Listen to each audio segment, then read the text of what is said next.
Hello student, welcome back to my channel Aakash lecture. Student, अगर आप physics का paper देने गए और फिजिक्स के पेपर में अगर आप लोगों को कुछ नहीं आ रहा तो फिजिक्स के पेपर को आप कैसे पास करोगे। मेरे प्यारों चो आज की इस वीडियो में यही बताने वाला हूं कि फिजिक्स में पास होने का सबसे बेहतरीन तरीका बताने वाला। मेरे प्यारों चो हर साल वीडियो बनाता हूं और लाखों बच्चे मेरे प्यारों चो हमारे वीडियो से पास होकर आते हैं और उनका पॉजिटिव कमेंट आता है कि नहीं सर, आपका जो ट्रिक था बेहद अच्छा था और इस ट्रिक की मदद से हमने बहुत अच्छा मार्क्स गेन किया हुआ है।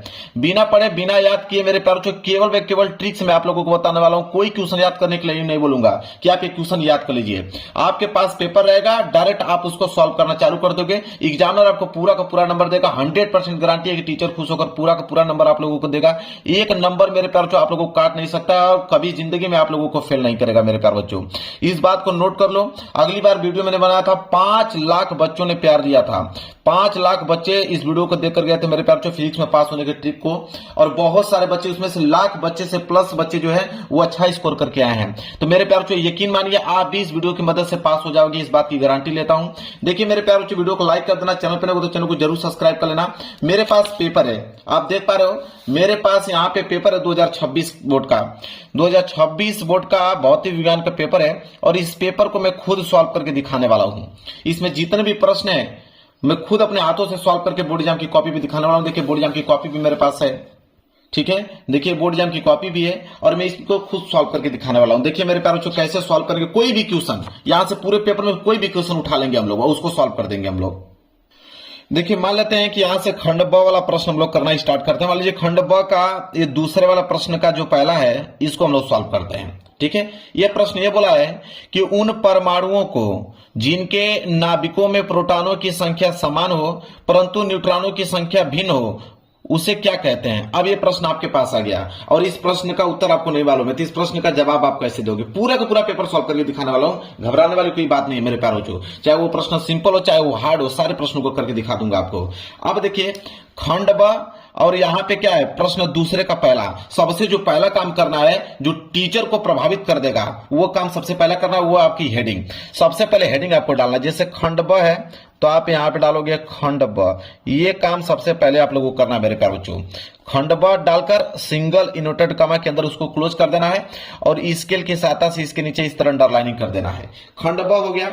और प्रश्न उत्तर संख्या दूसरे का पहला था तो एक लाइन का गैप छोड़कर आप यहां पे डाल दें प्रश्न उत्तर संख्या दूसरे का पहला। यह काम बहुत इंपॉर्टेंट है मेरे प्यारों, क्योंकि एग्जामिनर हेडिंग सबसे ज्यादा देखता है कि आपने हेडिंग सही डाला कि नहीं, कौन सा प्रश्न आपने किया, इसको बहुत नोट करता है वो। तो प्रश्न उत्तर संख्या यहां पे दूसरा, ठीक है। दूसरा का पहला कर रहे हो तो यहां पे कोष्टक में लिख दो कि दूसरा का आप पहला कर रहे हो इस तरह। फिर स्केल की सहायता से इसके नीचे आप कर दो अंडरलाइनिंग, ठीक है। स्केल लिए रहिएगा, इसके नीचे यहाँ पे मैं हाथ से कर देता हूँ, आप स्केल की सहायता से कर दीजिएगा। यहाँ पे इस तरह क्या कर दीजिएगा, अंडरलाइनिंग कर दीजिएगा ताकि दिखने में अच्छा लगे। अब मेरे प्यारे बच्चों देखिए दूसरे का पहला। अब ये प्रश्न में बोला है कि उन परमाणुओं को जिनके नाभिकों में प्रोटॉनों की संख्या समान हो परंतु न्यूट्रॉनों की संख्या भिन्न हो। अब कैसे लिखोगे, इसी प्रश्न में से उत्तर आप बनाओगे। यहां से लिखना प्रारंभ करोगे कि जिनके नाभिकों में प्रोटॉनों की संख्या समान हो परंतु न्यूट्रॉनों की संख्या भिन्न हो, ठीक है। यहां तक सेम टू सेम छाप देना है, जहां तक लिखा है यहां से उठाना है, यहां तक पूरा का पूरा छाप देना है कि जिनके नाभिकों में प्रोटॉनों की संख्या समान हो। अब यहां से लिखना चालू करोगे कि जिनके, यहां से लिखोगे कि जिनके, मैं लिख के दिखा देता हूं आप लोगों को। देखिए मेरे प्यारे जो लाइन था वहां तक मैंने नोट कर लिया कि जिनके नाभिकों में प्रोटॉनों की संख्या समान हो परंतु न्यूट्रॉनों की संख्या भिन्न हो। यहां तक सारे बच्चों को कर देना है, प्रश्न से ही मिल जाएगा। उन्हें क्या कहते हैं, तो उन्हें मेरे प्यारे आप कह सकते हो जो भी आपके दिमाग में चले, उन्हें समस्थानिक कहते हैं। आप यहाँ पे जो भी वर्ड लिख रहे हो यहाँ पे कि उन्हें समस्थानिक कहते हैं, उनको ब्लैक पेन से आपको लिखना है कि जिनके नाभिकों में प्रोटॉनों की संख्या समान हो परंतु न्यूट्रॉनों की संख्या भिन्न हो, उन्हें हम समस्थानिक कहते हैं, ठीक है। समस्थानिक कहते हैं, आप लिख दोगे समस्थानिक कहते हैं। समस्थानिक ब्लैक पेन से लिखना है समस्थानिक। या तो मेरे प्यारे बच्चों आप इसे समस्थानिक की जगह पे आइसोटोप कह सकते हो। इसका इंग्लिश वर्ड होता है आइसोटोप, तो उसको हिंदी में लिख दो, ठीक है। आइसोटोप लिख दो यहाँ पे, ठीक है। आइसोटोप कहते हैं। अगर समस्थानिक नहीं लिखना चाहते हो तो आइसोटोप लिख लो। और कुछ बच्चे ध्यान है इनको इंग्लिश में भी लिख दिया करो। अगर यहाँ पे चाहोगे तो इसके आगे इंग्लिश में भी इसको वर्ड लिख दोगे।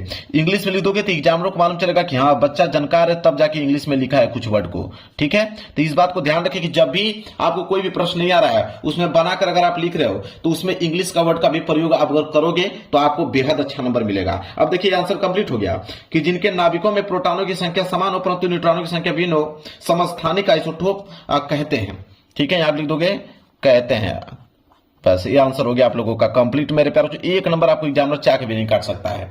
क्लियर है? चलिए इसी प्रकार मेरे प्यारों मान लेते हैं कि यहाँ पे दूसरा प्रश्न देख लेते हैं कि कुंडली में उत्पन्न विद्युत वाहक बल का व्यंजक कोणीय चाल के पदों में लिखना। अगर ये प्रश्न आ गया तो प्रश्न उत्तर दूसरा है, तो आप मेरे प्यारों यहाँ पे लिख दो। यहाँ पे एक लाइन का गैप छोड़ के यहाँ पे हेडिंग डालोगे कि प्रश्न उत्तर संख्या, यहाँ पे हेडिंग डालोगे प्रश्न उत्तर संख्या। मेरे प्यारों जो पूरा का पूरा पेपर सॉल्व कर दोगे, एक नंबर नहीं कटेगा।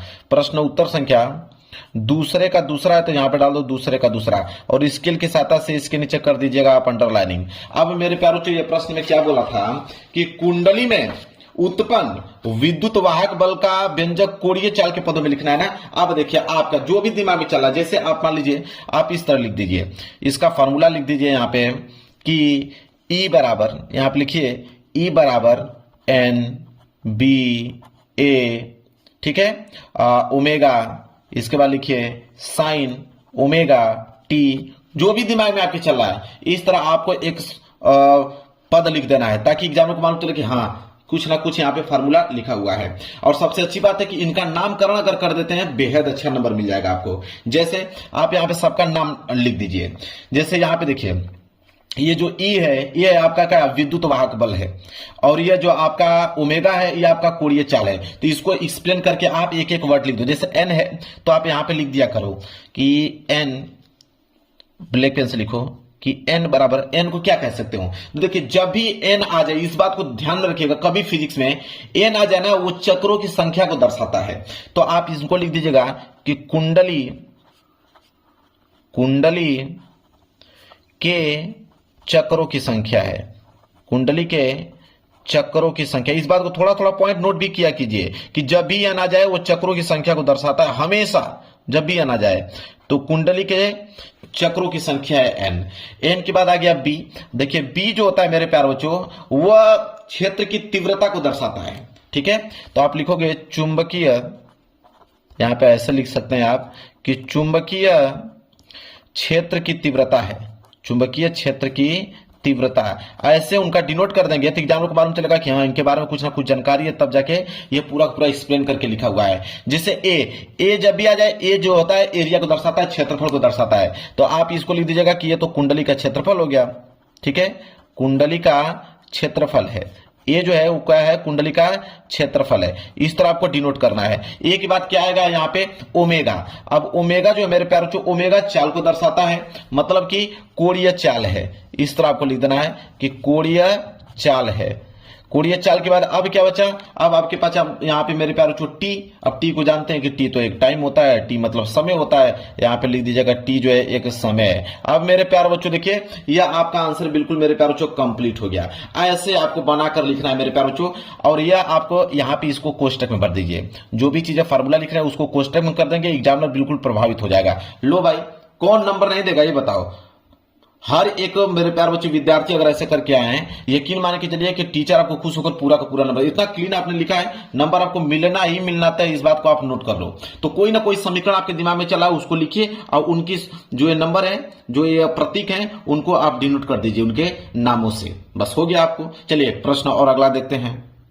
चलिए मान लेते हैं एक न्यूमेरिकल वाला प्रश्न कर लेते हैं। अगर ये वाला आ जाएगा, न्यूमेरिकल वाला आ जाएगा तो कैसे करोगे। जैसे बोला है कि एक पीएन संधि डायोड का अग्र अभिनत में प्रतिरोध जो है 10 ओम है। यदि अग्र वोल्टेज में 0.025 वोल्ट का परिवर्तन करें तो डायोड धारा में कितना परिवर्तन होगा। अगर ये प्रश्न आ जाए, दूसरे का चौथा है, ठीक है। तो अगर इसको करोगे तो मैंने क्या बोला, सबसे पहले हेडिंग, इस बात को आप ध्यान रखिएगा, सबसे पहला जो काम करना है मेरे प्यारों की हेडिंग। तो आप लिखोगे प्रश्न उत्तर संख्या दूसरे का चौथा। तो प्रश्न उत्तर संख्या लिखोगे दूसरे का, यहाँ पे चौथा हो गया, और स्केल की सहायता से इसके नीचे कर दीजिएगा अंडरलाइनिंग, ठीक है। अब मेरे प्यारों की एक बात को ध्यान रखिए, जब भी आप फिजिक्स का पेपर सॉल्व कर रहे हो तो इस बात को हमेशा नोट रखें कि सादा पेज नहीं छोड़ना है। मतलब कोई भी पेज आपको सादा नहीं छोड़ना है।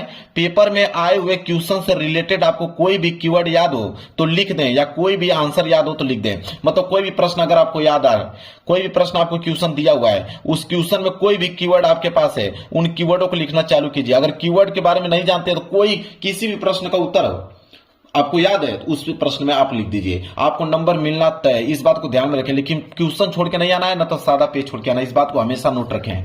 तो प्रश्न उत्तर संख्या दूसरे का चौथा है, तो दूसरे का चौथा में क्या क्या बोला था उसको नोट करते हैं कि एक पीएन सदी डायोड का अग्र यहाँ पे प्रतिरोध 10 ओम दिया है। तो एक चीज हमको मालूम चल गया कि प्रतिरोध यहाँ पे 10 ओम दिया हुआ है, ठीक है। अब कैसे लिखोगे, सबसे पहले देखिए लिखने का स्ट्रक्चर यह है, सबसे पहले लिखोगे कि दिया है, उसको सजाओगे ताकि एग्जामिनर प्रभावित हो पाए आपसे। लिखोगे कि दिया है, क्या दिया था, तो दिया था कि अग्र अभिनत में डायोड का प्रतिरोध, ठीक है, बोला था ना। तो आप लिखोगे कि अग्र अभिनत, अग्र अभिनत देखिए कैसे बनाकर आप लिखोगे, एग्जामिनर थोड़ा सा भी नहीं पकड़ पाएगा।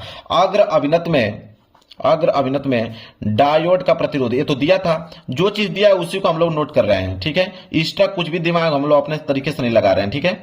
प्रतिरोध ये दिया था। आप प्रतिरोध को, हमको मालूम है कि प्रतिरोध को किससे डिनोट करते हैं, आर से, तो आप लिखोगे आर, आर से प्रतिरोध को डिनोट करते हैं, जो कि कितना दिया था, 10 ओम दिया था, तो आप लिखोगे 10 ओम। इतना चीज तो पहले ही लाइन से हमें समझ में आ गया कि ये दिया हुआ है।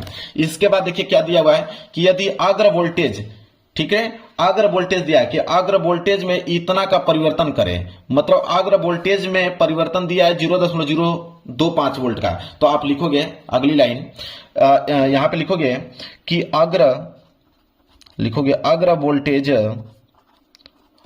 वोल्टेज में परिवर्तन, अग्र वोल्टेज में परिवर्तन। अब अग्र वोल्टेज में परिवर्तन, ठीक है, तो परिवर्तन को हम बोलते हैं यहां पे डेल्टा वी, ठीक है, डेल्टा वी, ठीक है। अग्र वोल्टेज में परिवर्तन को डेल्टा वी कहते हैं, जो कि दिया था कितना, 0.025 वोल्ट दिया था, ऐसे लिख दीजिए, ठीक है। देखिए कितना अच्छे से लिख रहे हैं। इसके बाद अब दिमाग लगाइए, यहां पे सूत्र बनाइए।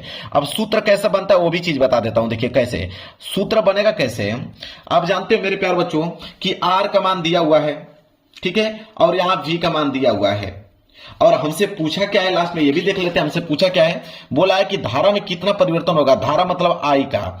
तो आई बराबर फार्मूला क्या बन सकता है, आपके पास अगर वी है और आर है तो आपके पास फार्मूला क्या बन सकता है, एक तो फार्मूला बन जाएगा आई बराबर वी इंटू आर, एक फार्मूला बन जाएगा आई बराबर वी बटे आर, एक फार्मूला बन जाएगा आई बराबर आर को ऊपर कर दो, वी को नीचे कर दो, कोई फार्मूला बनेगा, इन तीनों में से कोई फार्मूला एक आप लिख दो। मान लेते हो कि आप लिख देते हैं यहां पे कि आई का मतलब डेल्टा आई लिखिए, डेल्टा आई बराबर धारा में परिवर्तन पूछा था ना, तो डेल्टा आई बराबर आप कह दीजिए कि डेल्टा वी बटे आर होता है, ठीक है। आपका मन करेगा तो आप ये वाला फॉर्मूला भी लगा दीजिएगा कि डेल्टा आई बराबर डेल्टा वी इंटू आर, या तो आप ये लिख दीजिएगा कि डेल्टा आई बराबर आर को ऊपर कर दीजिए, डेल्टा वी को नीचे कर दीजिए। जब नहीं कुछ आएगा तो यही तो दिमाग लगाओगे आप, बहुत फार्मूला बन जाएगा, बस कैलकुलेशन करते जाइए। मान लीजिए मैंने ये फार्मूला ले लिया यहाँ पे, तो यहाँ पे हो जाएगा मेरे प्यारे बच्चों डेल्टा आई बराबर क्या जाएगा, डेल्टा वी का मान है आपका 0.025 वोल्ट, और बटे में आर का मान है यहाँ पे 10, ठीक है। अब यहाँ पे कटा दीजिए, जब इसको कटाएंगे तो डेल्टा आई बराबर जो मान आ जाएगा वो आ जाएगा 0.0025, और आई जो है धारा है तो उसका मात्रक एम्पियर होगा, ठीक है। इतना आ गया।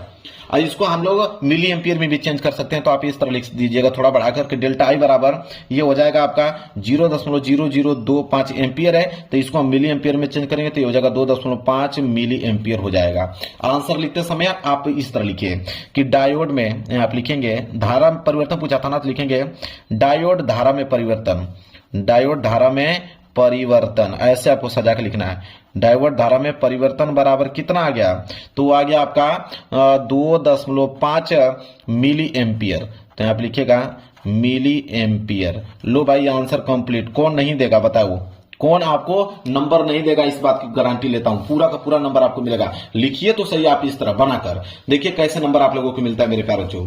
चलिए बहुत सारे प्रश्न देख लेते हैं, अब लॉन्ग वाला प्रश्न देख लेते हैं ताकि आपको विश्वास हो पाए, आपके अंदर कॉन्फिडेंस आ पाए। चलिए खंड स वाला करके दिखा देता हूं। देखिए खंड स है, खंड स में मेरे प्यारे बच्चों में मान लीजिए तीसरा वाला प्रश्न कर लेता हूं। तीसरा वाला प्रश्न थोड़ा बड़ा है, इसको करने में मजा आएगा। बोला है कि दो बिंदु आवेशों को, ध्यान से पढ़िए, प्रश्न को ध्यान से पढ़ना है। दो बिंदु आवेशों को वायु में एक निश्चित दूरी पर रखने पर उनके बीच 80 न्यूटन का बल कार्य करता है। इन्हीं आवेशों को एक परावैद्युत में इतनी ही दूरी पर रखा जाता है तो बल का मान 8 न्यूटन हो जाता है। तो माध्यम का परिवैद्युतांक ज्ञात करना है मेरे प्यारे बच्चों। देखिए कैसे आप इस प्रश्न को करोगे। सबसे पहले खंड स और प्रश्न तीसरे का तीसरा है। तो सबसे पहला जो काम आपको करना है, इस बात को ध्यान में रखें, हेडिंग डालना है। अब बोला है कि खंड स, तो आप यहां डालोगे खंड स, ये हेडिंग आपने डाल दिया, ठीक है। ये हो गया खंड स, सिंगल इनवर्ट कॉमा अंदर उसको क्लोज कर नीचे आप अंडरलाइन कर दीजिएगा। प्रश्न उत्तर तीसरे का तीसरा है, तो आप यहाँ पे एक लाइन के गैप छोड़कर आप डालोगे। हेडिंग सबसे इंपॉर्टेंट है, हेडिंग को मिस नहीं करना है मेरे प्यारों, इस बात को नोट रखें। प्रश्न उत्तर संख्या आप डालोगे, प्रश्न उत्तर संख्या तीसरे का तीसरा है तो लिखोगे तीसरे का तीसरा, इस तरह स्केल की सहायता से इसके नीचे कर देना आपको अंडरलाइनिंग। अब हो गया, अब प्रश्न को करना चालू करेंगे। अब मेरे प्यारों जो बोला है यहाँ पे ध्यान दीजिए कि दो बिंदु आवेशों को वायु में एक निश्चित दूरी पर रखने पर उनके बीच 80 न्यूटन का बल कार्य करता है, ठीक है। अब यहाँ पे वायु में जैसे बोला है कि वायु में जो बल काम कर रहा है वो कितना कर रहा है, 80 न्यूटन का कर रहा है। एक चीज हमको तो मालूम चल गया कि ये दिया हुआ है, तो दिया हुआ है तो सबसे पहले हम लोग पहला हेडिंग रहेगा कि दिया है, यहां पे लिखेंगे कि दिया है, ये आपकी हेडिंग रहेगी कि दिया है। क्या दिया है, मतलब वायु में, वायु को हम बोलते हैं निर्वात में, तो आप लिख सकते हो वायु में या निर्वात में, ऐसे लिख देना बनाकर कि वायु और कोष्टक में निर्वात लिख देना, ताकि एग्जाम को मालूम चल पाए। वायु या निर्वात में बल कितना दिया था, 80 न्यूटन, तो आप लिख दोगे कि वायु या निर्वात में बल जो है वह 80 न्यूटन। तो वायु जब निर्वात में आ जाए तो हमेशा हम लिखते हैं F0, ठीक है, या इसको F0 कह सकते हो। तो F0 बराबर हम लिखेंगे 80 न्यूटन, जो दिया था, जो दिया है उसको हमने बना लिया इस तरह। इसके बाद देखेंगे और दिया है मेरे प्यारे बच्चों कि इन्हीं आवेशों को एक परावैद्युत में इतनी ही दूरी पर रखा जाता है तो बल का मान 8 न्यूटन हो जाता है। मतलब परावैद्युत माध्यम में बल जो है वो 8 न्यूटन दिया है। तो अगली एक लाइन छोड़कर हम लोग यहाँ पे हेडिंग डालेंगे कि परावैद्युत देखिए सब कुछ क्वेश्चन में मिल जाएगा, बस बनाकर आपको लिखना है। परावैद्युत माध्यम में बल, परावैद्युत माध्यम में बल। अब परावैद्युत माध्यम में बल जो है मेरे प्यारे बच्चों उसको हम लोग F से डिनोट करेंगे। F बराबर क्या है आपका 8 न्यूटन, तो यहाँ पे लिख दोगे 8 न्यूटन। क्लियर है। अब मेरे प्यारे बच्चों देखिए ध्यान से, अब हम क्या करेंगे, जो हमसे क्वेश्चन में पूछा है कि माध्यम का परावैद्युतांक ज्ञात कीजिए, ठीक है, माध्यम का परावैद्युतांक। तो अब हम लिखेंगे परावैद्युतांक बराबर परावैद्युतांक। अब हम बनाएंगे यहां पे फार्मूला मेरे प्यारे बच्चों, परावैद्युतांक बराबर यहां फार्मूला क्या होगा, F बराबर, अब आपके पास क्या है, एक तो F0 है और एक आपका F है, तो फार्मूला क्या बन जाएगा, भाग दे दीजिए। तो बड़ा में छोटे का भाग दे दीजिए, फार्मूला क्या बन जाएगा, बड़े में छोटा का भाग देंगे ना, तो आप लिखिएगा F0 बटे F। लो भाई फार्मूला बन गया। तो F0 का है 80 न्यूटन और F का है 8, काट दोगे मेरे प्यारों तो आ जाएगा आपका 10, ठीक है। और इस बात को ध्यान रखिए, परावैद्युतांक को हम लोग K से डिनोट करते हैं, ठीक है। तो यहां पे आ जाएगा परावैद्युतांक K बराबर कितना आ जाएगा, 10 आ जाएगा। और इसको थोड़ा सा आप ऐसे एक्सप्लेन करके लिख सकते हो, ठीक है। इसको आंसर लिख दीजिएगा या तो यहाँ पे लास्ट में दीजिएगा कि अतः, थोड़ा सजा कर लिख दीजिएगा कि अतः दिए गए माध्यम, अतः दिए गए माध्यम का परावैद्युतांक अतः दिए गए माध्यम का जो परावैद्युतांक है वो कितना हो गया, 10 है। ऐसे बनाकर लिखिए। देखिए नंबर कौन नहीं आपको देता मेरे प्यारे बच्चों, एक बार करके तो सही देखिए। इसी तरह 1 लाख बच्चे हर साल पास नहीं होते मेरे ट्रिक से, तो इस बात को आप नोट कर लीजिए। चलिए और प्रश्न देखते हैं, थोड़ा बड़ा प्रश्न देख लेते हैं हम लोग। लो अब हम आ गए खंड द का मेरे प्यारों हम लोग दूसरा प्रश्न देख लेते हैं। इस तरह का प्रश्न बहुत एग्जाम में आता है, ठीक है, न्यूमेरिकल वाला। तो खंड द प्रश्न चौथे का दूसरा। तो सबसे पहला जो काम करना है वो भाई हम लोगों को यहाँ पे हेडिंग डालना है खंड द, तो लिखेंगे खंड द, सिंगल विंडो का बंद, उसको क्लोज कर देंगे। खंड द प्रश्न उत्तर क्या था, चौथे का दूसरा। तो एक लाइन का गैप छोड़ के यहाँ पे डालेंगे प्रश्न उत्तर संख्या चौथे का दूसरा। हेडिंग तो भाई मिस नहीं करना हम लोगों को, इस बात तो भाई ध्यान रखना आपको। प्रश्न उत्तर संख्या दूसरे का चौथा, इस तरह कर देना है। अब क्वेश्चन पढ़ते हैं। देखिए क्वेश्चन में क्या है, क्वेश्चन में यह है कि किसी खोखले बेलन के भीतर 17.7 × 10⁻12 कूलम आवेश है। इसके वक्र पृष्ठ से समृद्ध वैद्युत flux 1.5 newton metre square coulomb. इसके किसी एक समतल पृष्ठ से समृद्ध वैद्युत फ्लक्स का मान क्या होगा। मेरे प्यारे बच्चों यहाँ पे चित्र बना लीजिए। कैसे, देखिए दिमाग लगाइए। बोला है किसी खोखले बेलन, तो खोखला बेलन का एक चित्र बना देंगे ना, तो एग्जामिनर प्रभावित हो जाएगा कि हाँ इसके बारे में जानता है तब तो चित्र बनाया है। तो खोखला बेलन का यहाँ पे चित्र बना लीजिए ऐसे। लो भाई ये हो गया खोखला बेलन का, हमने चित्र बना लिया यहाँ पे, ठीक है। ये खोखला बेलन का इस तरह आपको चित्र बना लेना है।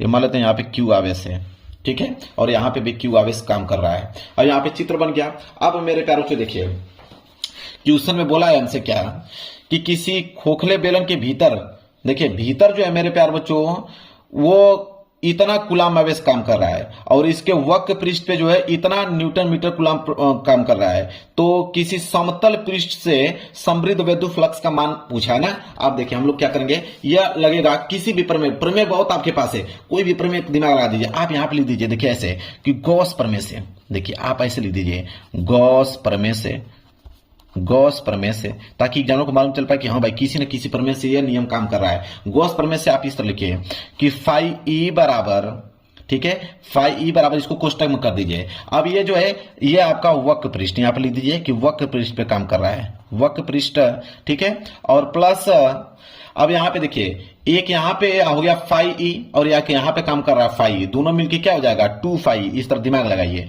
2 फाई ई हो गया। और इसको लिख दीजिए किस पे, समतल पृष्ठ है, तो यहां पे लिख दीजिए समतल पृष्ठ, समतल पृष्ठ बराबर, अब क्या लगाओगे, एक लगाना क्यू और बटे, यहां पे कुछ नहीं समझ आ रहा है तो इप्सिलॉन नॉट लगा दो, ठीक है। देखिए बनते जा रहा है फॉर्मूला। इसके बाद देखिए इसको यहां रखने दो, इसको इधर भेज दो, तो ये हो जाएगा मेरे प्यारे बच्चों कि 2 और कोष्टक में फाई ई जो कि कहां है, समतल पृष्ठ है, तो लिखोगे समतल पृष्ठ, बस इधर उधर करते रहो, देखो कैसे आंसर आएगा, समतल पृष्ठ बराबर। अब मेरे प्यारे बच्चों ध्यान दीजिए, ये आपका क्या है Q बटे एप्सिलॉन नॉट। अब ये आपका देखिए प्लस में उधर जाएगा तो माइनस में हो जाएगा, तो हो जाएगा माइनस फाई ई और कोष्टक बंद वक्र पृष्ठ, वक्र पृष्ठ, क्लियर है। अब ध्यान दीजिए मेरे प्यारे बच्चों, अब क्या हमको समतल पृष्ठ पूछा है ना, तो मतलब फाई ई का मान पूछा है, तो फाई ई और 2 को इधर भेज दीजिए, तो ये हो जाएगा यहां पे आपका कि फाई ई कोष्टक बंद समतल पृष्ठ, समतल पृष्ठ बराबर।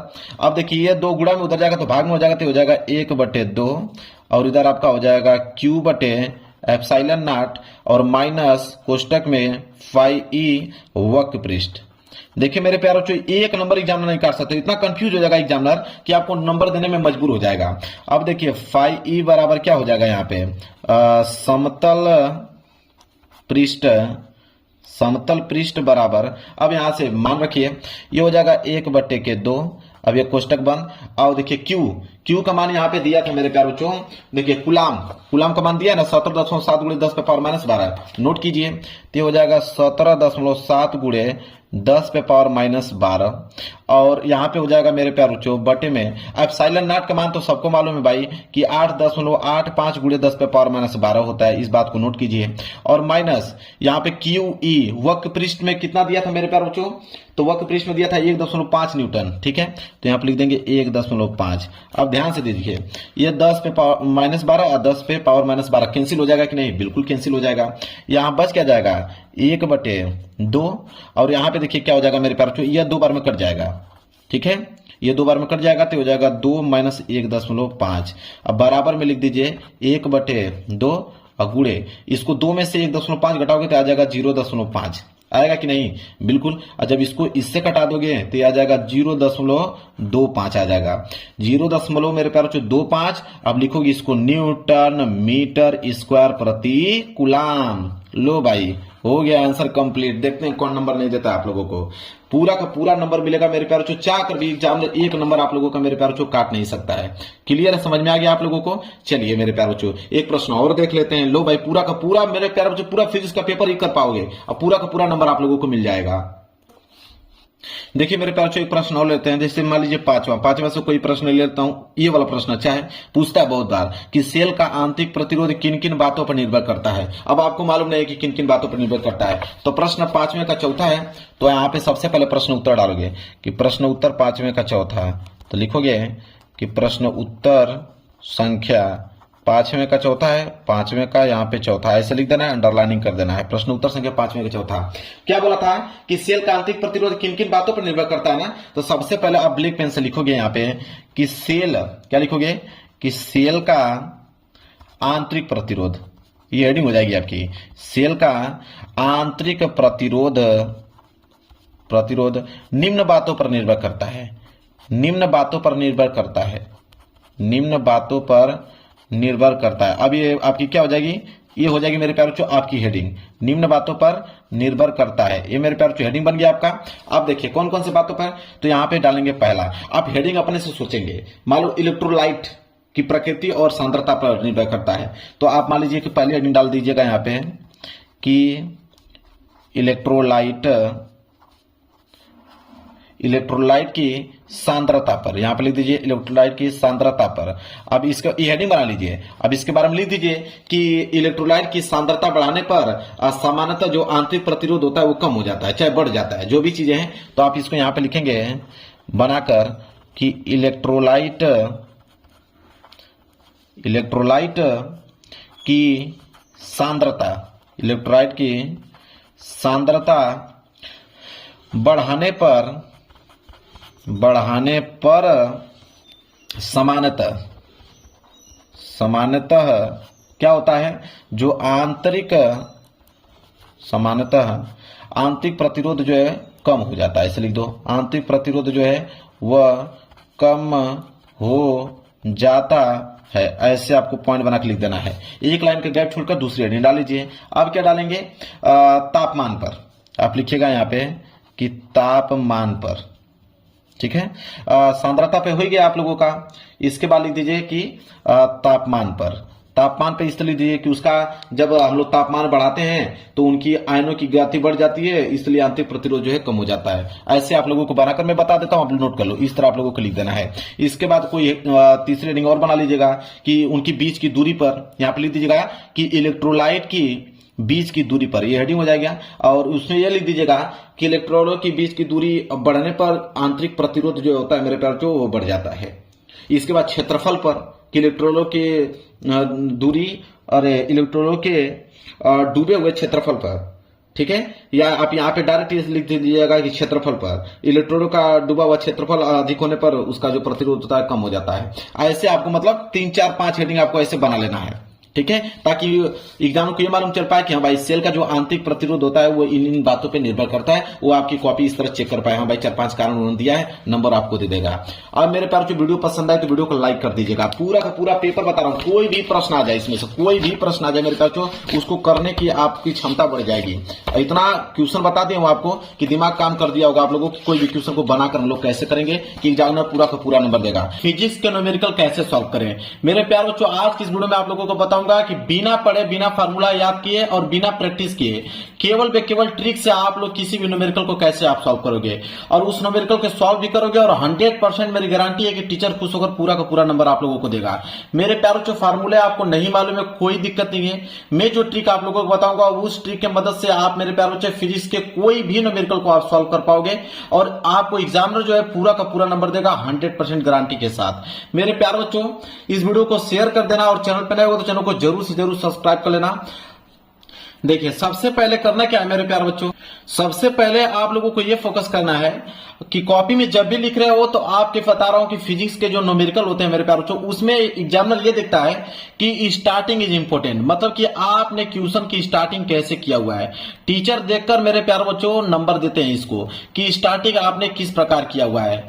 स्टार्टिंग का मतलब मेरे प्यारे बच्चों ये चीज होता है कि आपने क्वेश्चन को कैसे प्रेजेंट किया है, कैसे आप स्टेप बाय स्टेप उस न्यूमेरिकल को आपने कैसे सॉल्व किया है, उसके यूनिट का ध्यान रखा है कि नहीं, आपने फार्मूला का चयन अच्छे से किया है कि नहीं, आपने जो वैल्यू दिया उसको आपने यहाँ पर लिखा है कि नहीं। ये सारी चीजें एग्जामिनर आप लोगों को देखता है। देखिए सबसे पहले मैं आप लोगों को बताता हूँ 3 नियम से किसी भी न्यूमेरिकल को आप सॉल्व किया जा सकता है। अगर 3 नियम अगर आपको मेरे प्यारों को मालूम है तो 3 नियम से दुनिया का कोई भी न्यूमेरिकल आप फिजिक्स का सॉल्व कर पाओगे, एग्जाम में पूरा का पूरा नंबर आप लोगों को देगा। वो 3 नियम क्या है चलिए देखते हैं।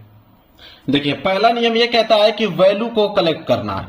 जब भी आपका न्यूमेरिकल देगा तो न्यूमेरिकल के पहले आप एक बार ध्यान से पढ़ लीजिए और ध्यान से पढ़ने के बाद वैल्यू को कलेक्ट कीजिए। वैल्यू को कलेक्ट करने का मतलब क्या होता है, जैसे अगर मैं आपको बोल देता हूं यहाँ पे कि 5 एम्पियर धारा और क्वेश्चन में 5 एम्पियर धारा दिया हुआ है तो आप समझ जाइए कि धारा दिया है इसका मतलब आई का वैल्यू दिया है, तो आई बराबर आप लिखोगे 5 एम्पियर, ठीक है। इसी तरह अगर मैं यहाँ पे आप लोगों को बता दूं कि अगर 1 सेकेंड में धारा प्रवाहित हो रही है, 1 सेकेंड में जो धारा प्रवाहित हो रही है तो सेकेंड का मतलब आप समझ सकते हो कि सेकेंड मतलब क्या होता है टाइम। तो आप जानोगे कि t बराबर कितना दिया हुआ 1 सेकेंड, तो आप लिखोगे t बराबर 1 सेकेंड। इसी तरह अगर मैं दे दूं कोई स्पीड ही दे देता हूं 4 मीटर प्रति सेकेंड वेग से, अगर मैं यहाँ पे लिख दूं 4 मीटर प्रति सेकेंड वेग से, तो आप जानते हो कि वेग को हम लोग v से नोट करते हैं तो आपको होगा कि v बराबर 4 मीटर प्रति सेकेंड, ठीक है, इस तरह होता है वैल्यू को कलेक्ट करना। जैसे अगर मैं यही दे दूं कि 2 मिलीग्राम या 2 किलो दे दूं, तो आप कैसे जानोगे कि किलो चाहे मिलीग्राम एक द्रव्यमान होता है? तो द्रव्यमान को हम लोग एम से डिनोट करते हैं, तो एम बराबर आप लिखोगे 2 kg। ठीक है, यह होता है वैल्यू को कलेक्ट करना। तो जब तक आप वैल्यू को, मेरे प्यारे बच्चों, सबसे पहले आपको करना क्या है कि जो भी क्वेश्चन पढ़ लेना और क्वेश्चन में जो जो वैल्यू दिया है उस वैल्यू को क्या करना, कलेक्ट करना, और सीरियल बाय सीरियल जो जो वैल्यू दिया है उसको आप लोगों को क्या करना है, सबसे पहले लिखना है। इसके बाद देखिए दूसरा नियम क्या कहता है। देखिए दूसरा नियम कहता है कि यूनिट में करेक्शन। यूनिट में करेक्शन का मतलब होता है मेरे प्यारे बच्चों, ये जो आप लोगों को दिखा रहा हूं ये पूरा का पूरा रटा होना चाहिए, क्योंकि जब भी हम लोग कोई भी लिखते हैं यूनिट, उसको हम लोग किस पद्धति में लिखते हैं, एमकेएस पद्धति में लिखते हैं। जब भी न्यूमेरिकल सॉल्व करते हैं तो हम लोग एमकेएस पद्धति में लिखते हैं। आपको मालूम होना चाहिए कि यहाँ पे जैसे 1 मिलीमीटर बराबर 10 पे पावर माइनस 3 मीटर होता है। इसी तरह 1 माइक्रोमीटर बराबर 10 पे पावर माइनस 6 मीटर होता है। 1 नैनोमीटर बराबर 10 पे पावर माइनस 9 मीटर होता है। 1 सेंटीमीटर बराबर 10 पे पावर माइनस 2 मीटर होता है। ये आप लोगों को वैल्यू मालूम ही होना चाहिए किसी कीमत पे। और एक चीज मैं इसमें बताना चाहूंगा आप लोगों को, ये जो वैल्यू होता है 10 पे पावर माइनस 3, 10 पे पावर माइनस 6, 10 पे पावर माइनस 9, 10 पे पावर माइनस 2, ये कभी बदलता नहीं है। जैसे अगर मैं आपको बता दूं यहाँ पे, जैसे आपको मैं यहाँ पे दे देता हूं, जैसे यहाँ पे मिलीमीटर है, तो जैसे एम है तो एम का वैल्यू होता है 10 पे पावर माइनस 3। इसी तरह माइक्रो है, माइक्रो का वैल्यू होता है मेरे प्यारों जो 10 पे पावर माइनस 6। इसी तरह नैनो है, नैनो का वैल्यू जो होता है 10 पे पावर माइनस के 9। ठीक है, इसी तरह सेंटीमीटर है तो सी का वैल्यू होता है 10 पे पावर माइनस 2। अब मेरे प्यारों जो मान बदलता है तो सिर्फ ये आप लोगों का यह कि यहाँ पे दिया क्या है, ठीक है, मीटर दिया हुआ है कि एम्पियर दिया हुआ है कि आप लोगों का माइक्रो दिया हुआ है, कुछ भी। जैसे अगर एग्जांपल के तौर पे मैं आपको समझाने की कोशिश करूं, अगर मैं इसको यहां लिख दूं कि 1 मिली एम्पियर बराबर क्या होगा, सपोज दैट अगर 1 मिली एम्पियर बराबर अगर आपसे पूछूं तो आपका जो 10 पे पावर माइनस 3 है वो तो सेम रहेगा, एम का वैल्यू सेम रहता है, 10 पे पावर माइनस 3 ही रहेगा। बस अगर आपने यहाँ पे एम्पियर लगाया है तो यहाँ पे आप एम्पियर लगाओगे, तो मतलब 1 मिली एम्पियर बराबर होता है 10 पे पावर माइनस 3 एम्पियर। समझ में आ गया आप लोगों को। इसी तरह अगर मैं आपसे क्वेश्चन करूं कि 1 माइक्रो एम्पियर बराबर क्या होता है, तो माइक्रो का वैल्यू क्या होता है 10 पे पावर माइनस 6, और यहां पे आपने एम्पियर लगाया है तो यहां पे भी आप एम्पियर लगा दोगे तो ये हो जाएगा 10 पे पावर माइनस 6 एम्पियर। तो 1 माइक्रो एम्पियर बराबर 10 पे पावर माइनस 6 एम्पियर। तो वैल्यू ये बदलता नहीं है, 10 पे पावर माइनस 3, 10 पे पावर माइनस 6, 10 पे पावर माइनस 9, ये बदलता नहीं है। बदलता यह है कि आप यहाँ पे क्या लिखे हो, ठीक है, यहां पे आपने क्या लिखा हुआ है, बस ये चीज निर्भर करता है। और एक वैल्यू मैं बता देता हूं जो सबसे ज्यादा इंपॉर्टेंट है, और या तो माइक्रो कूलाम भी दे सकता है। यहां पे अगर आपसे मैं पूछ लूं कि 1 माइक्रो कूलाम बराबर क्या होता है, तो आप कहोगे कि 10 पे पावर माइनस 3 कूलाम होता है। क्लियर है? आप मैं जो समझाने का प्रयास कर रहा हूं वो समझ गए होंगे। एक वैल्यू और नोट कर लीजिए, मैं बताना चाहता हूं, इधर मैं नोट करा देता हूं, उसको नोट कर लीजिए, बहुत इंपॉर्टेंट है। वो वैल्यू आप लोगों का 1 एम्पियर। 1 एम्पियर बराबर क्या होता है 10 पे पावर माइनस 10 मीटर होता है। 1 एम्पियर बराबर 10 पे पावर माइनस 10 मीटर होता है, इसको आप नोट कर लीजिए। तो यह दूसरा नियम हो गया। इसके बाद आता है लास्ट तीसरा नियम। इसके बाद मैं क्वेश्चन को खुद अपने हाथों से सॉल्व करके दिखाने वाला हूं। तीसरा होता है फार्मूला का चयन। जब आप सब कुछ वैल्यू लिख लोगे तो इसके बाद फार्मूला का चयन करोगे कि कौन सा फार्मूला मैं इसमें लगाऊंगा। जैसे मान लीजिए कि मैं यहाँ एम का वैल्यू, यहाँ पे कुछ द्रव्यमान का वैल्यू दे दिया, यहाँ पे ए मतलब त्वरण का वैल्यू कुछ दे दिया, तब आपको मालूम हो जाएगा कि एम का वैल्यू दे दिया, त्वरण का वैल्यू दे दिया, और एफ का वैल्यू अगर पूछ रहा है तो एफ बराबर क्या होता है एम इंटू ए होता है। तब आपको मालूम चलेगा कि हाँ ये वाला फार्मूला आप लगा सकते हैं और इसमें आंसर ला सकते हैं। इसी तरह अगर मैं कहूं कि आई का वैल्यू आपको दिया हुआ है, आर का वैल्यू आपको दिया हुआ है और वी का वैल्यू पूछ रहा है, तो आप कहोगे वी बराबर आई आर होता है ओम के नियम से। तो वी बराबर आई आर, तब जाके यहाँ पे आई में आर का गुणा कर दोगे। तो यह होता है मेरे प्यारे बच्चों फार्मूला का चयन करना। जब सब कुछ लिख दोगे तो आपको ऑटोमेटिक समझ आ जाएगा कौन सा फार्मूला में लगाना है। तो यह 3 नियम आपको मेरे प्यारे बच्चों किसी भी न्यूमेरिकल को सॉल्व करने में मदद करेगा। अब मैं खुद न्यूमेरिकल ले रहा हूं और खुद मैं सॉल्व करके दिखा रहा हूं आप लोगों को। देखिए एक न्यूमेरिकल मैं यहाँ पे ले रहा हूं, इसको सॉल्व करके दिखाता हूं। जैसे न्यूमेरिकल यह है कि 3 सेंटीमीटर लंबे और 0.002 मिलीमीटर स्क्वायर अनुप्रस्थ परिच्छेद वाले चालक का जो प्रतिरोध है वो 3 ओम है, तो चालक के पदार्थ की प्रतिरोधकता ज्ञात कीजिए। अब ये न्यूमेरिकल आ गया। अब इसको कैसे आप लोग सॉल्व करोगे, देखिए अगर इसको सॉल्व करने का तरीका क्या है। सबसे पहले मेरे प्यारे बच्चों आप लिखोगे यहाँ पे नीचे हल। सबसे पहले आप लिखोगे हल। हल में सबसे पहले मेरे प्यारे बच्चों आप लिखोगे कि दिया है। सबसे पहले आपको लिखना है दिया है, कौन कौन सी चीजें दिया है, पहले इसको आप लोग अच्छे तरीके से नोट करोगे। तो सबसे पहले हम लोग लिखेंगे दिया है। क्या दिया है उसको पढ़ते हैं। दिया है कि 3 सेंटीमीटर लंबे, तो लंबे का मतलब लंबाई दे दिया, लंबे का मतलब लंबाई, और लंबाई को हम लोग एल से डिनोट करते हैं, तो एल बराबर दे दिया 3 सेंटीमीटर। एक चीज मैं बता देता हूं, जब भी आप न्यूमेरिकल सॉल्व कर रहे हो, अगर उसमें लंबाई जो है सेंटीमीटर में आ गया तो लंबाई को तुरंत आपको मीटर में चेंज करना है। जब भी न्यूमेरिकल सॉल्व कर रहे हो तो लंबाई हमेशा मीटर में होनी चाहिए, इसलिए इस 3 सेंटीमीटर को हम लोग मीटर में चेंज करेंगे। तो मीटर में चेंज करोगे तो हो जाएगा एल बराबर 3 गुणे, अब सेंटीमीटर को मीटर में चेंज करोगे तो ये हो जाएगा 10 पे पावर माइनस 2 मीटर का गुणा करना पड़ेगा। तो ये हो जाएगा एल बराबर 3 गुणे 10 पे पावर माइनस 2 मीटर। ठीक है, अब इसे हमने किस में चेंज कर दिया, मीटर में चेंज कर दिया। तो ध्यान रहे कि कभी भी लंबाई आए उसको मीटर में चेंज करना है सबसे पहले। इसके बाद क्या बोला है, कह रहा है कि 0.002 मिलीमीटर स्क्वायर अनुप्रस्थ परिच्छेद। देखिए, जब भी न्यूमेरिकल में अनुप्रस्थ की बात आ जाए तो अनुप्रस्थ का मतलब होता है क्षेत्रफल, और क्षेत्रफल को मेरे प्यार बच्चों हम लोग ए से डिनोट करते हैं। तो ए बराबर क्या दिया हुआ है, 0.002 मिलीमीटर स्क्वायर दिया हुआ है। ठीक है, अब मेरे प्यारों जो मिलीमीटर स्क्वायर दिया है, एक चीज मैं फिर से आपको बताना चाहूंगा कि जब भी क्षेत्रफल आ जाए तो क्षेत्रफल को हमेशा मीटर में चेंज किया जाता है। तो ये जो मिलीमीटर दिया हुआ है इसको हम लोग मीटर में चेंज करेंगे। हम लोग जानते हैं कि 1 मिलीमीटर बराबर होता है 10 पे पावर माइनस 3 मीटर, ये हम जानते हैं। तो ये हो जाएगा आपका ए बराबर 0.002 गुणे, अब देखिए ये आपका मिलीमीटर का स्क्वायर है, तो मिलीमीटर का वैल्यू कितना होता है 10 पे पावर माइनस 3, इसका हमें क्या कर देना, स्क्वायर कर देना, क्योंकि यहाँ पे स्क्वायर लगा हुआ है। इसी तरह एम है मीटर, तो मीटर का भी स्क्वायर करना पड़ेगा, तो एम स्क्वायर हो जाएगा। क्लियर है, अब देखिए तो ये हो जाएगा ए बराबर, ये हो जाएगा 0.002 गुणे 10 पे पावर, ये गुणा हो जाएगा तो 10 पे पावर 3 दूनी के 6 माइनस के 6 मीटर स्क्वायर। यह किसका वैल्यू आ गया मेरे प्यार बच्चों, यह वैल्यू आ गया आप लोगों का एरिया का। एरिया का मतलब क्षेत्रफल का वैल्यू आ गया। क्लियर है, चलिए अब देखिए आगे क्या दिया हुआ है। अब बोला है कि चालक का प्रतिरोध 3 ओम है। अब आर का वैल्यू, ठीक है, प्रतिरोध मतलब आर होता है, आर का वैल्यू दिया हुआ है यहाँ पे 3 ओम दिया हुआ है। अब पूछा है कि प्रतिरोधकता ज्ञात कीजिए। प्रतिरोधकता का मतलब रो का वैल्यू पूछा है, रो मतलब होता है प्रतिरोधकता। अब हम जानते हैं मेरे प्यारे बच्चों फार्मूला, अब यहाँ पे तब लिखेंगे सूत्र कि अब हम सूत्र का चयन कौन सा करें। दूसरा नियम क्या होता है, सूत्र का चयन। यूनिट का भी हमने कर दिया, सूत्र लास्ट है।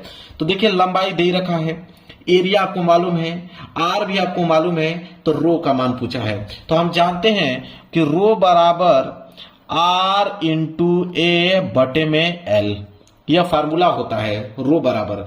तो इसको हल करोगे तो हो जाएगा रो बराबर, आर का वैल्यू कितना दिया हुआ है, आर का वैल्यू दिया है 3 गुणे एरिया का मान कितना दिया हुआ है 0.002 गुणे 10 पे पावर माइनस 6 दे रखा है, और बटे में एल लंबाई कितना दिया हुआ है 3 गुणे 10 पे पावर माइनस 2 दे रखा है। अब इसे हल करना है तो देखिए 3 से 3 को हम क्या करेंगे मेरे प्यारों को कटा देंगे।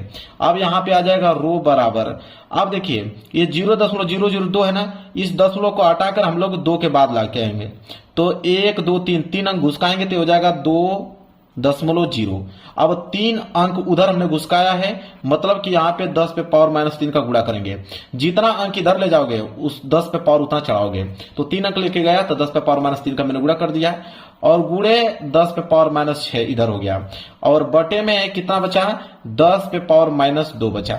यहां तक आपको समझ में आ गया, कोई दिक्कत नहीं होनी चाहिए। अब आगे की अगर हम बात करें तो देखिए आगे हम क्या हल करेंगे, तो आगे का वैल्यू निकल के आएगा यहाँ पे कि रो बराबर 2, अब 2.0 का मतलब 2 ही होता है, 2 गुणे अब 10 पे पावर माइनस 3 और 10 पे पावर माइनस 6, ये आपस में क्या हो जाएगा मेरे प्यार जो जुड़ जाएगा, तो हो जाएगा 10 पे पावर माइनस के 9 और बटे में हो जाएगा 10 पे पावर माइनस के 2। क्लियर है। अब रो बराबर क्या हो जाएगा 2 गुणे, अब ये माइनस में ऊपर जाएगा तो प्लस में हो जाएगा, ये माइनस में ऊपर जाएगा तो प्लस में हो जाएगा, तो 10 में 10 पे पावर माइनस 9 और गुणे 10 पे पावर प्लस 2, जैसे इसको हल करोगे तो हो जाएगा 10 पे पावर माइनस 9 और इसको ऊपर करोगे तो हो जाएगा 10 पे पावर 2 प्लस में 2, तो एक माइनस है एक प्लस है तो घटेगा, तो हो जाएगा रो बराबर 2 गुणे 10 पे पावर माइनस 7। अब रो मतलब प्रतिरोधकता, प्रतिरोधकता का मात्रक क्या होता है ओम मीटर होता है, प्रतिरोधकता का मात्रक क्या होता है ओम मीटर। जब तक आप इसका मात्रक नहीं लिखोगे तब तक क्वेश्चन सही नहीं माना जाएगा। अब मात्रक भी निकालना आपको सिखा देता हूं। जैसे यहां क्या दिया था, रो बराबर आर इंटू ए बराबर एल, यही तो फॉर्मूला था। अब देखिए आर क्या है आपका प्रतिरोध, प्रतिरोध का मात्रक क्या होता है ओम, एरिया क्षेत्रफल क्या होता है मीटर स्क्वायर, और लंबाई किसमें नापी जाती है मीटर में, तो मीटर से 1 मीटर कैंसिल हो गया, तो बचा क्या ओम मीटर, ये किसका मात्रक हो गया, प्रतिरोधकता का मात्रक हो गया। अब ये न्यूमेरिकल मेरे प्यारों से इस तरह होगा आप लोगों का बिल्कुल सही। चलिए एक न्यूमेरिकल और लेता हूं, तब जाके आपके अंदर कॉन्फिडेंस आएगा। देखिए एक न्यूमेरिकल और मैंने ले लिया कि किसी चालक तार से 5 मिली एम्पियर की धारा प्रवाहित हो रही है, तो तार से 2 मिनट में प्रवाहित होने वाले आवेश की मात्रा ज्ञात कीजिए। अब मेरे प्यार बच्चों देखिए इसको कैसे हल करेंगे। सबसे पहली हेडिंग आपकी क्या रहेगी, हल। हल के बाद पहले हेडिंग डालना है दिया है, क्या क्या दिया है उसको आपको लिखना पड़ेगा। तो आप लिखेंगे कि दिया है। चलिए क्वेश्चन पढ़ते हैं, देखते हैं क्या क्वेश्चन में दिया हुआ है। तो दिया है, बोला है कि किसी चालक तार से 5 मिली एम्पियर की धारा। अब धारा आ गया तो आपके दिमाग में मालूम चल गया होगा कि आई का वैल्यू। अब आई बराबर दे रखा है 5 मिली एम्पियर, ठीक है। तो 5 मिली एम्पियर है, हमें इसे किसमें चेंज करना पड़ेगा, एम्पियर में। मैंने शुरू में ही आप लोगों को बता दिया था कि आई बराबर क्या होगा, इसे जब एम्पियर में चेंज करोगे तो 5 गुणे 10 पे पावर माइनस 3 एम्पियर होगा। मैंने शुरू में सारा वैल्यू बताया था ना आप लोगों को, उसी नियम पे लग रहा है। तो आई बराबर ये वैल्यू आ जाएगा क्या आपका कि 5 गुणे 10 पे पावर माइनस 3 एम्पियर, ठीक है। ये किसका वैल्यू आ गया, आई का। अब यहाँ आई हमने यहाँ पे लिख दिया कि आई का वैल्यू मालूम चल गया हमें। इसके बाद क्वेश्चन पढ़ेंगे, कह रहा है कि तार से 2 मिनट में, अब मिनट का मतलब आपको समझ में आ गया, समय की बात हो रही है, और समय को हम लोग टी से डिनोट करते हैं। तो टी बराबर दिया हुआ है 2 मिनट, टी बराबर क्या दिया हुआ है 2 मिनट। अब मैंने बताया कि समय हमेशा सेकंड में होना चाहिए, तो चाहे मिनट में जाए घंटा में दे, हमेशा उसको सेकंड में चेंज करना है। तो टी बराबर क्या हो जाएगा 2 इंटू, तो 1 मिनट में 60 सेकंड होता है, तो 60 से गुणा कर देंगे, तो 60 दूनी के 120, तो 120 सेकंड आ जाएगा टी का वैल्यू। तो टी का भी मान आ गया 120 सेकंड। अब पूछा क्या है, आवेश की मात्रा, आवेश का मतलब क्यू, क्यू का वैल्यू पूछा हुआ है। तो अब हम फार्मूला का चयन करेंगे। तो देखिए आई का वैल्यू हमें मालूम है और टी का वैल्यू हमें मालूम है, तो क्यू बराबर हम लोग फार्मूला का चयन करेंगे कि क्यू बराबर फार्मूला होता है आई इंटू टी। क्यू बराबर फार्मूला क्या होता है, आई इंटू टी। तो चलिए लगाते हैं। तो क्यू बराबर आई, आई का वैल्यू दिया है 5 गुणे 10 पे पावर माइनस 3, ठीक है, और इंटू टी, टी का मान दिया हुआ है 120। अब हल करोगे तो क्यू बराबर क्या हो जाएगा, 12 5 60 मतलब 600, और गुणे 10 पे पावर माइनस के 3। अब देखिए इसे हम लोग ऐसे हल कर सकते हैं, क्यू बराबर 600 को लिख देंगे 6 गुणे 10 स्क्वायर, 10 स्क्वायर मतलब 100, और ये हो जाएगा इंटू 10 पे पावर माइनस 3। अब एक माइनस में एक प्लस में तो घटेगा, तो ये आ जाएगा फाइनल आंसर क्यू बराबर 6 गुणे 10 पे पावर माइनस 1। हालांकि क्यू है मतलब आपका आवेश है, तो आवेश का मात्रा क्या होता है, कूलाम, तो कूलाम को हम सी से डिनोट करते हैं। तो क्यू बराबर क्या आ जाएगा 6 गुणे 10 पे पावर माइनस 1 कूलम, ये उसका फाइनल आंसर। आई होप मेरे प्यारों से आपको समझ में आ गया होगा कि न्यूमेरिकल कैसे सॉल्व करते हैं। तो वीडियो पसंद आएगा तो वीडियो को जरूर लाइक कर देना, चैनल पर नए हो तो चैनल को जरूर सब्सक्राइब कर लेना। मिलेंगे एक प्यारे से नेक्स्ट वीडियो में, तब तक के लिए धन्यवाद।